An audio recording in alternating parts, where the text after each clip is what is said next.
It's the OK Football Luton Show. Good to have you all along with us.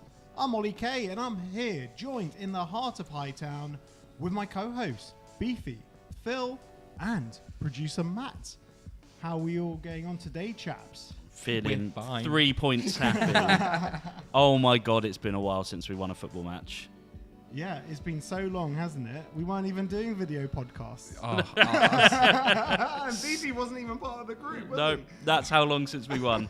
So relieved. And you can stay now because it was getting to the point where I was going to kick you out. So, I'm over the moon to actually finally have 3 points. The Twitterverse is much kinder. Everyone's getting along a little bit better in these last 24 hours, so job's a good one. Yeah, and producer Matt, happy with the win. Very happy, yeah. It's been too long, and yeah, I was definitely having a couple of beers last night, celebrating. Very fun. I think everyone was. That's why no one turned up for the post-match phone-in. Did no one turn up? No, we had two people. It was all right. Surely Christian called. Yeah, of course he was. Yeah, excellent. Christian, Hi, Christian. Fan. Hi, Christian. We should probably round up everything that's gone around Kenilworth Road this week, as well as that game against Millwall, where we won. Still can't believe it. In our new segment, I heard it through Rowan's grapevine. I heard it through Rowan's grapevine. Shamona. Right, chaps. Millwall 0, Luton Town 1. Going to the Den is no mean feat, is it? Looking at the head-to-head prior to this, the last 10 times we played Millwall, home, away, we won once, with the courtesy of that Harry Cornick double. And now we've gone to the Den, come back with all 3 points. It wasn't a vintage performance by any stretch of the imagination, but it harks back to that time 2 seasons ago, where it was always 1-0 Luton. It genuinely was one of the worst games of football I've watched for a long time. I mean, it was just dreadful. But who cares? Yeah, I know, exactly. I watched it here, and I spent most of my time helping them collect glasses because I just wasn't interested enough to watch. I mean, it was really like gut-wrenchingly dull, apart from the fact that we won. It was attritional, wasn't it? Yeah, it really was. It was one of those ones where last time we played them at theirs, it was 0-0, if you remember, and it was that was a god-awful game as well, and it was one of those ones where it was very much in the same vein. I think you just have to take the positives from it, because at the end of the day, we've all been, myself included, been moaning about gamesmanship and making sure that we manage games and trying to be clever about things, which we absolutely were. I think that we were dogged, we fought. There was a few individual errors, but let's go over them, I think, because it was one of those situations where the whole game just panned out to be a mess. It was just a nasty, horrible game where you just take 3 points and run away with them and have a big smile on your face, because it is a horrible place to go. And we've gone away on a terrible run of form beforehand and nabbed 3 points. So it's happiness all round, I think we need to look at it positively, because let's be honest, it's not been an easy season so far, and we just need to take it as a stepping stone towards further success moving down the road. And a clean sheet against a team that have scored 9-10 goals this year already, really good. Thank you, Thomas Kaminski. Yeah, by the Kaminski kept us in it at the end there. And how good is Liam Walsh, by the way? What a turnout that was yesterday. You must have seen the running order. We're going to talk about Liam Walsh. Oh, not surprised. Wow, he was good. Yeah, I know. Right. Anything to add? All I'd say is, if you want a really good view of Luton that doesn't take any of this bias aside of watching it, watch the highlights. We looked amazing. Yeah, that's all I'll say. How did they manage 2 minutes of highlights from that game? Because there weren't 2 minutes. No, but you watch the highlights, and it was literally Luton attack. Yeah. And to be honest, like, Millwall didn't really threaten until that. Pelly came on. Yeah. Well, we're not in the business of digging out players here. Like until that Langstaff chance. Until Millwall brought on Pelly, it was. Yeah. In all seriousness, though, I said it just a second ago. That Kaminski save, was wonderful. Like, it was just the toe, and there was a particular angle that they showed on the TV where it was definitely nestling in the bottom corner. So it wasn't a case of getting a bit lucky and it was already going wide. That was heading in. So we owe him one for that one, and. The save at the end, whilst he made it look absolutely spectacular, it was just it was a decent save. Solid. But the point is that it needed to be saved. Well, I've heard people say it was a routine save, but there's nothing routine about it. Hutchinson raised, what was highest in the box. It was going sort of high. There was a crowded 6-yard box. Reece Burke was on the line. He did well to get the ball and not Reece Burke's head, to be honest. Yeah, So that's fair enough. it's tough. I thought that was vital and virtually the last kick of the game. Yeah, it was. Yeah, and fair play Thomas Kaminski because he's more than made up for his kung fu demonstration. Yeah, got another yellow card for time wasting, bless him. It's one of those ones where I wonder how long it's going to take him to get another because referees are really clamping down on it this season. There seems to be a big thing on that and on kicking the ball away. Well, So even if why Mengi nearly got sent Mengi, off. yeah, I mean, very lucky to have been on the pitch. Really, should have been sent off in the first half. That lad was past him and he just hauled him down. That was a second yellow for me. It was inconsistent refereeing. Yeah. Well, actually, no, quite consistent because to be 'Cause they honest, should one of have their sent theirs. players should have had it a was- second yellow as well. Yeah. No one can complain. It was pretty consistent across the board, but I think we were lucky to have 11 still. Well, while we're talking about Ted and Mengi, how about we talk about that goal because the build up to it was an interesting one. You know, Chong crosses it in. It goes to no one because Elijah was sort of out. You know, we can also talk about the fact that playing one up top, it meant that Elijah was quite isolated, but also that there was no one in the middle. Somehow, you know, Jensen claws it out. Doughty has a shot. It comes out to Marv. Marv lays it off to Liam Walsh. Liam Walsh calmly just gives it with the right pace on the ball for Ted and Mengi just to wrap his foot around it. What a finish that was. Yeah, did the keeper not see it? Because it looked like he was going the other way. A lot of players in the way. Yeah, and then it would only have been 2 steps to his left to have saved it, and he just didn't move. He's rooted. It was great. What a goal. And if your centre-half is stepping up with that amount of composure on the edge of the opposition box, just quality. He's absolutely He says he quality. does it all the time in training. Yeah, well, lots of people could do it all the time in training. McNulty did it all the time in training, didn't he? That's why he didn't celebrate. Yeah, what a goal. Quality. Yeah. I just thought that it was very clever use of the oncoming defenders. Like, it was one of those ones where he knew that if he got it, as long as he got it around that right hand side, then job was a good one really. I think it was Jake Cooper that was running across. I think that he was the one that sort of skewed the keeper's vision a little bit. I think that he was the one that got across the line of sight. Because it was, like you said, it was close to him. But I was just elated. There was a big outburst of relief when that went in because it was one of those ones where at that point it didn't seem like it was going to be such an attritional game. But I wonder how long the stat is. I don't know this, but it'll be interesting to know how long the ball was actually in play. Because every single set piece from the halfway line onwards is lumped in. And I get it. Like, you play to your strengths. Like, they had Coburn, who's 6'4". They've got Jake Cooper, who's 6'5", 6'6". I do get it. And we've done podcasts before. You remember the Sunderland second leg where everyone was hammering us for going long when they had 4'5" centre backs playing up against Morris and Adebayo. So I get how they play. I understand it, but it does make for a really difficult watch. So when we broke the deadlock, that was massively important, and I just felt like, yeah, that set the tone, and it was just a great bit of technique as well from Mengi. Yeah. In terms of chances created, so Ted and Mengi could have had a second, a very similar goal, and then he could have also been sent off like pretty much immediately after that. But let's focus on some of the positives. So Liam Walsh on a free.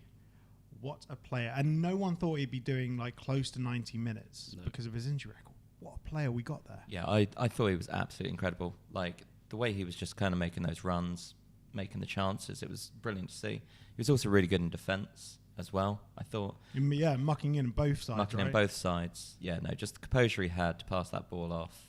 Yeah, he was brilliant. And he's a shithouse. I really like the fact that he's a shithouse. I really like that he's getting in people's ears and corners and chirping away and holding, because he's not a big lad. You messaged brilliant in our group chat. You messaged saying, I think Liam He's going to get sent off. Yeah, I did. He was trying it, wasn't he? He was trying, but I love that part of him. I love the fact that we've inherited someone that's got that little bit of nastiness about him. Brilliant. Yeah, and that chance where Taheef Chong dummied it, it just shows like they're on the same wavelength, because sometimes you need those fourth dimensional footballers that think outside the box. And you know, we don't have a lot of those. Like, a lot of people weren't on the same wavelength as Ross Barkley. Like, Ross Barkley would play a pass, and we just don't know. But Ross Barkley was thinking that everyone else was Ross Barkley quality, and he was playing passes to that, and that's where we lacked a little bit last year. But Chong as well, just what a great game. And we said a couple of podcasts ago that he was going to tear up the Championship, and he really has this year. That on the swivel volley that very nearly got us a second. What absolute quality that was. Yeah, when I thought that was in. It Yeah. just had a Yeah, yeah. little bit too much bend on it. If Yeah. he'd hit it in a different way, like to cut it in, it would have been in. But But But how clever. Yeah, as well, technique like, of to, doing to that. do that on the Great turn. technique. Like, I just thought that was an unbelievable bit of imagination. Yeah, fantastic. yeah, look, it can't always be a vintage performance. I felt Rob Edwards in the in-house interview seemed a bit dejected. I felt he should have been a bit more happy because, like, considering he was happy with the performances in the other ones where we lost, I feel this was a performance that we needed to grind out today. I feel like a lot of managers at the moment, I think it's fair enough to do so. I think a lot of them are looking at little chapters of the season. I think this next chapter is absolutely crucial because we've got fixtures that are very, very winnable on paper. They're all winnable on paper, but I think that he knows that there's a lot of pressure, and he wouldn't have liked the way that the atmosphere turned at home for him in the previous chapter before the international break. So I think that he's probably got his work head on. I think that he thinks, right, step one, done, tick, on to the next one. It's not that I think he's in a bad mood or anything like that. Like you say, I think he's obviously appreciative of the fact that we've won a game, but I do just think he's like, right, okay, first stepping stone, let's go. That's my viewpoint on it anyway. Yeah. Agreed. All in all, good 3 points. Great 3 we points. At need- last. Yeah, You've we got to need- break that curse as well at some point, haven't you? Because although there's no such thing as curses, momentum exists, and Yeah, it does, we've yeah. been missing it for a long Yeah. time now. Yeah. Now we just need to consolidate that, though. Yeah. We need to consolidate that and get a result against Sheffield Wednesday at home, and start making a point and start making progress up this league. If there's no such thing as curses, why did Barry Fry have to urinate in all four corners of the pitch at St Andrews? There are curses. Prostate issues. Right, let's have a look at what else has been going on around Kenilworth Road this week. So we didn't see him in the Millwall game, but Luton Town signed Victor Moses on a free transfer after his contract expired at Spartak Moscow. And this is one that we were talking about in the summer. We weren't, it was a quiet one that sort of popped up on Twitter one day. Stuff happened, and then it went away, and then the day after Flaggate, which we are not going to be discussing, Victor Moses is announced, and I think it's an absolutely sensational signing. Yeah, I'm really pleased. I think that his versatility, his experience, I can't wait to see him play. I think that the thing for me with his career was when I think it was under Conte at Chelsea, and he changed him into a wing back. So he had Marcos Alonso at left back, and then he had Victor Moses at right wing back, and it absolutely revolutionised his career. They won the league. Pretty sure they've won a couple of European competitions as well with him in the side, and that experience alone is going to be absolutely pivotal, especially when you consider that we've lost Barkley, we've lost Townsend, those guys that were sort of squad chiefs, if you will, that were sort of directing people and directing the play. If we can get Moses on the pitch and have that, like I said, I used this word last week, but that nous and that understanding of how to win and how to actually be a winner, to turn this tide. Like I said, we turned the tide yesterday, but like I said, we need consistency to continue that turning. I think that he's going to be a fantastic sign. If he's got half the legs that he had when he was sort of 25, 26, 27, then we're in for a fantastic signing. I'm really excited. Well, he's been playing top-level football for so long. I think it's been 15 years since he played in the second tier, and that was with Wigan. So I think he's definitely still got it, because Absolutely. the Russian league is the Russian league, but it's still a top league. I mean, there are things players bring off the pitch, like Townsend, like Barkley, that level of top-flight experience that to get for nothing, paid nothing, yeah, great. What a good signing. Yeah, and also it replaces the outgoing Andros Townsend, who we have talked about so much. Finally, his deal to Antalyaspor has happened. Fair play, Andros. I hope you've collected the bag. I hope you get paid nicely. And to be honest, I think Victor Moses is a better replacement because he hasn't had those horrendous long-term injuries that obviously, whether you like or not, impact your knees, impact your mobility. And I'm sure Victor Moses doesn't eat as many chicken feet But in I think Townsend's got a very good future as a pundit. He was so good during probably the the best pundit on the Euros, and we'll be seeing him very soon, I reckon. He was very gracious with it when he left us as well. Yeah, like when he officially left quality. us, I think he put some really nice tweets out. So yeah, fair play to Andros and good luck with moving forward. Yeah, and also in other news, detailed planning application was submitted for a 25,000-seat stadium and Power Court. This is just up the road from you, producer Matt.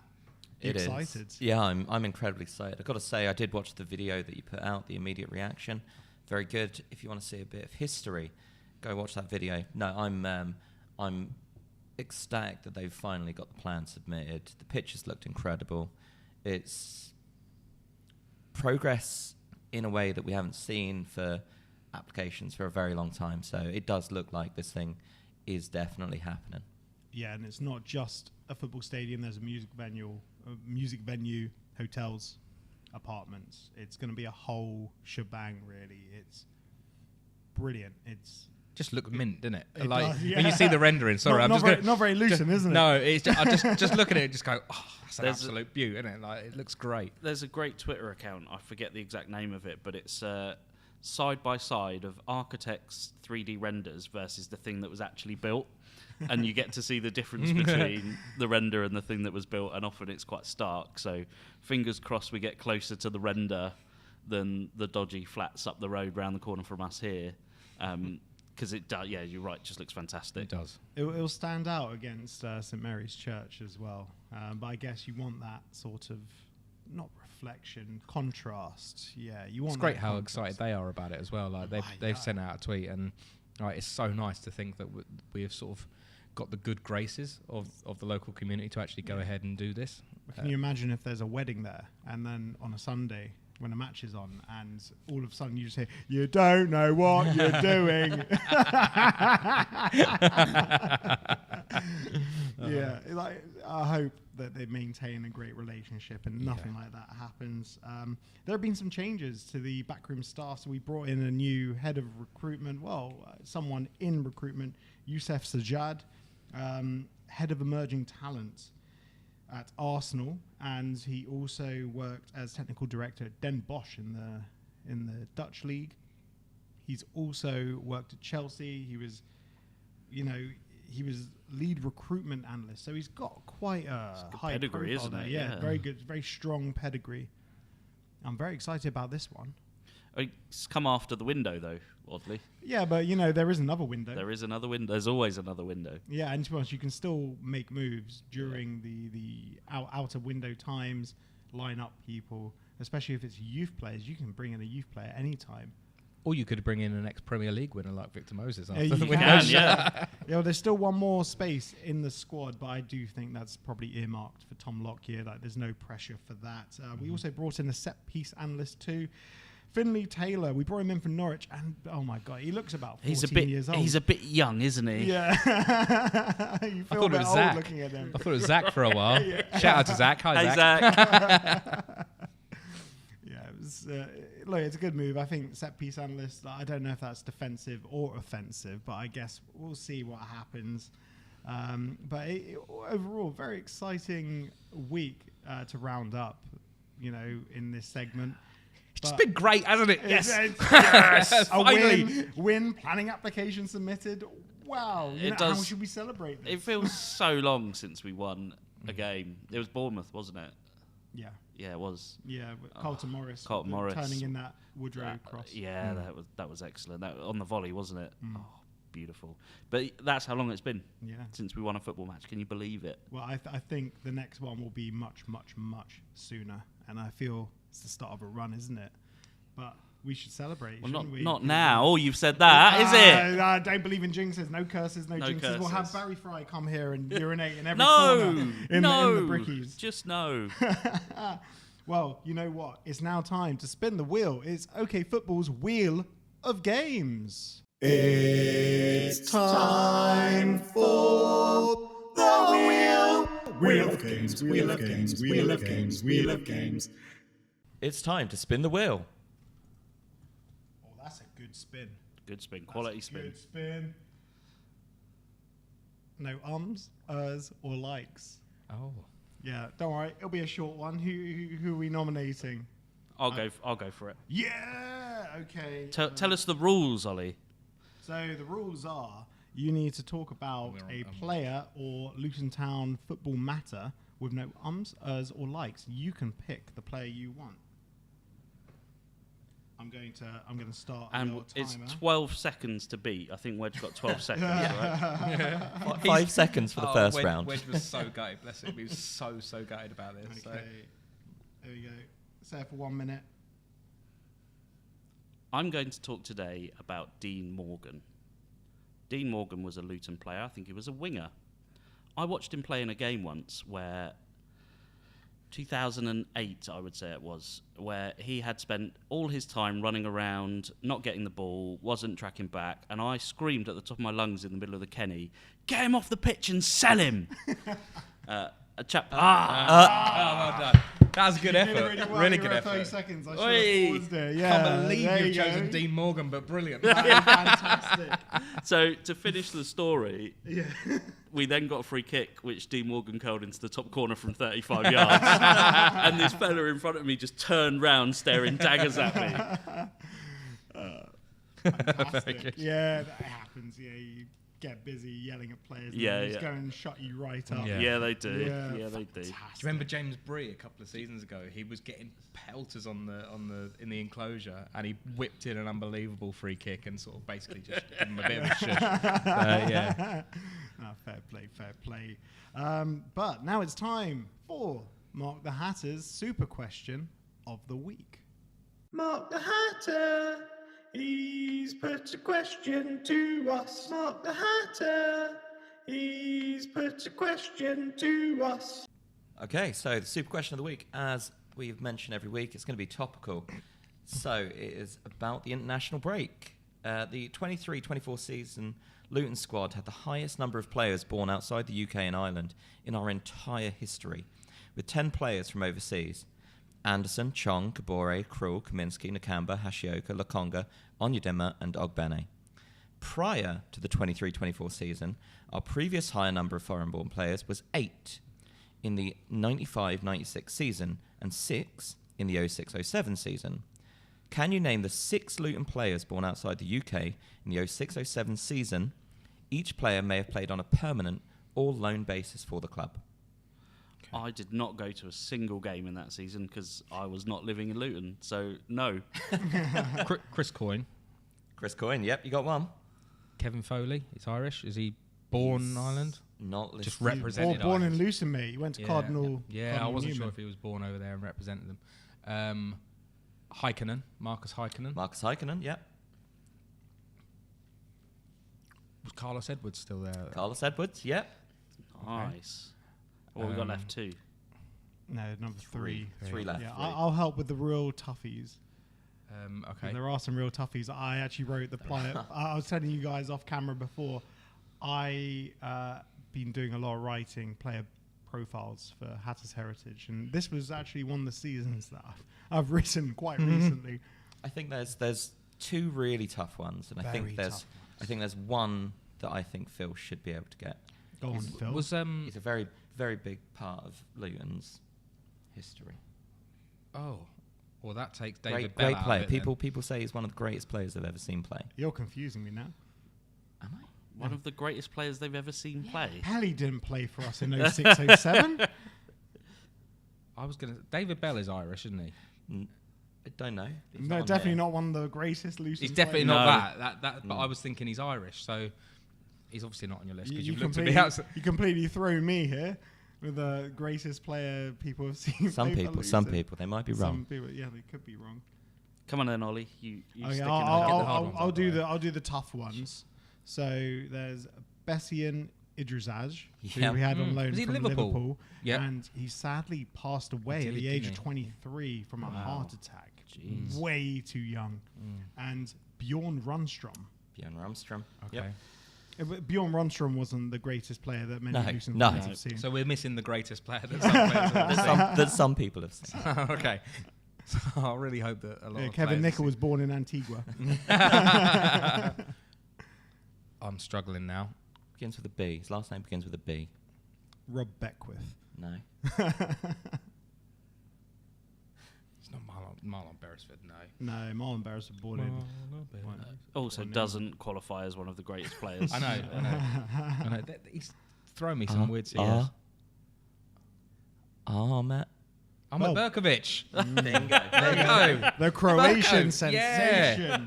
Wow. And the Okay. most obvious one. Yeah, I know. Yep. Oh, what a pillock. Yeah. Yeah, Ahmet. Yeah. Almost got there. I think that satisfies the success criteria for that week, doesn't it? I don't think it does. Yeah, it does, because we said last week that we would win if we got 75%. Yeah, there we go. And We won. we got 90%, Yeah, plus smashed it. the other 10 sort of. So, yeah, I think Mark just needs to write us all a sort of well done for beating me letter. Yeah. Also, credit to Will for the help on that question. Yeah, the Will from Luton Facts and Figures, best account on Twitter. Give it a follow if you're not already. He also works with me for Hatters Heritage. Great guy. But why is this podcast different from all other Luton Town podcasts, right? I don't know, Ollie. Why is this podcast different from all other podcasts? Because there's a joke in here. I went to a silent auction. I won a dog whistle and 2 mimes.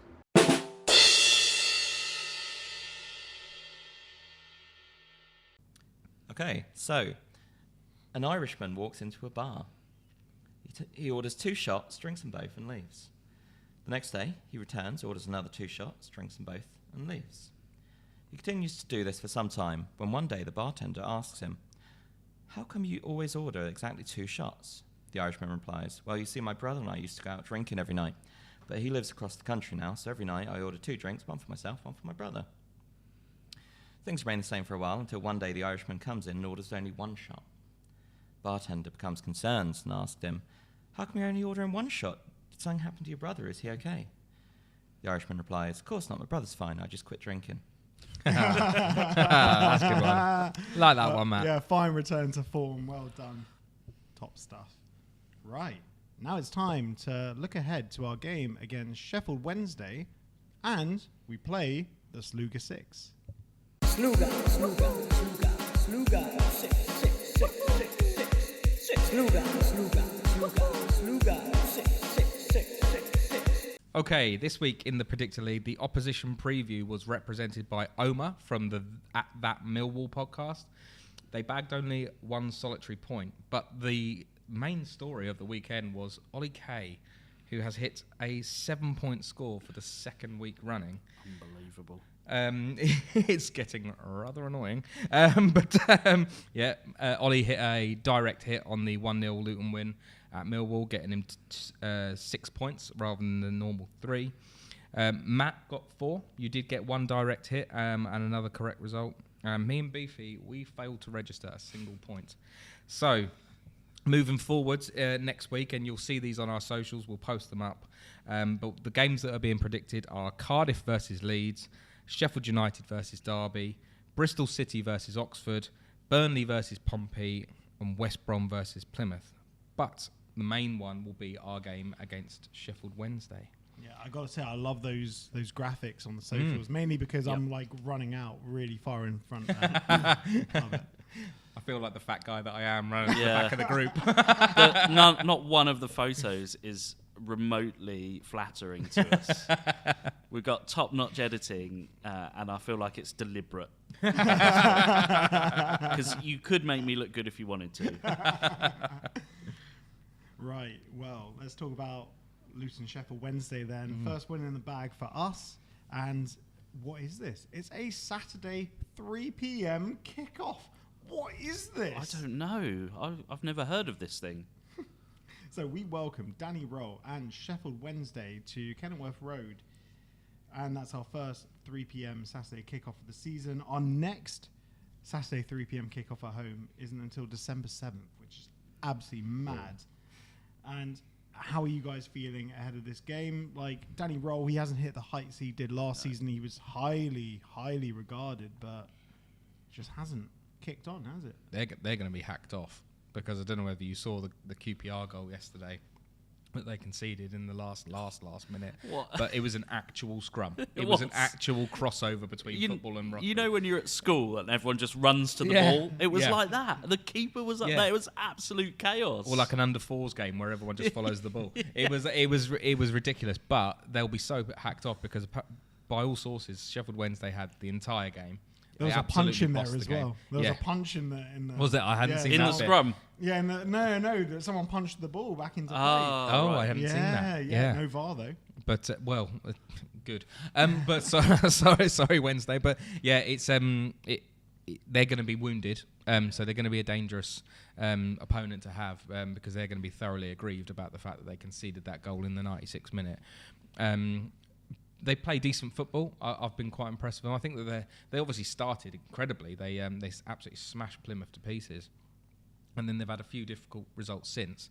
But yeah, they'll be exciting to watch. And like I say, it's going to be one of those ones where we've just got to continue the momentum, regardless of who we play this week. We've just got to go for it and hope that we can get the better of them. Yeah, wins are on the cards, right? I'm kind of nervous. I remember last season. Oh yeah, well, whenever you're expecting to win and then just comes Exactly. crashing When down. I think it was when Sheffield United came to town. Oh my god! that was horrible. Why did The you have pain. to mention that? I feel like I have to mention it. It was that anticipation of we're going to get the win, and then what was it? 10 minutes before Eli was off injured or something before that game. It was. Oh no, it wasn't that game. That was the United game, I think. Well, Yeah, it was the United Yeah, game. yeah, yeah. Eli pulled up in the Yeah, warm-up. sorry. Yeah. But either way, what I'm saying is, I'm nervous, and I don't want to maybe I'm overthinking it, but I don't want to think we've got this in the bag. Well, thanks. I wasn't nervous until you Until now, literally yeah. mentioned it. I think the only thing that I would tinker with from Millwall was Elijah up front by himself. Yeah, you got take Clark off, put Yeah. Morris on, put Joe Taylor on, go little large. He looked just a bit isolated. He didn't hold the ball up well. And one of the reasons the game was so attritional is we just had no foot on the ball possession up front, and that's what we were missing. But then could you start Morris instead? Well, he's had such a rotten, stinking year. It's very hard to say. But I think, more support needed up there, definitely. Someone like Taylor who runs on past defenders would be ideal. What about stopping the playing out from the back? Maybe going a We're tad never more gonna direct. we're never gonna do that. We might all want to do it, but it's never gonna happen. We are gonna keep tapping it round and conceding chances and raising people's blood pressure. And it's not just us. It's a plague in football now, this playing out from the back. It was 2 weeks ago that Southampton conceded 2 goals from playing out of the back. And I just think, know your limitations, guys. Did you what see Derby- the Bolton? Oh my god, that was. I that didn't was see one- this one. Was it bad? It was we were bad, talking like- about school kids earlier on. Oh, yeah, okay. The goalkeeper literally passes straight to the Huddersfield centre Right. forward, From about But- 6 and that yards was out. 4-0. You saw the penalty in the Bournemouth-Chelsea game last night with just a little attempt to nudge it back when putting your foot through it would have saved you a penalty and a yellow card for your goalkeeper. I mean, they didn't score the penalty, but I don't think Evan Nilsson, by the way, what a poor signing that's turning out to be. The man can't buy a goal. Well, you know what? As my football coach said when I was growing up, if in doubt, boot it out. Yeah. Yeah. And that stands the sands of time. Yeah, you'd think so. But I think going back to the game, the only thing I would say when we're talking about Elijah and talking about our options is that a home game, there's always a different impetus on the home team to actually get the win, take the game by the horns. So I don't think we'll be keeping Adebayo as isolated as he was in the away game. And ultimately, we've our I hate using this, but our XG, our missed chances, we are making chances. It's just a case of just turning the tide and making sure we put them away. So I'm positive about the Wednesday game at home. I think we'll be all right. That's great. Yeah, stop bringing us down, producer Matt. God. But I think that's all from us this week. If you've enjoyed this show, the Luton Town Show, live in the Brickies, please like this video and subscribe for more content, more Luton Town content. And while we are here in the Brickies, what a fine pub it is. You can come here on match days. When it's not a match day, you'll run into Beefy. You'll be very lucky there. You can buy me a drink. you can buy me a drink. Yeah. Well, Also, a big thanks to our audio partners, Blackstar Amplification and Carry On, and a big shout out to our podcast sponsors, The Record Shop in Amersham. But that's all from us. I hope you all have a great week, and most importantly, Come on, you Hatters!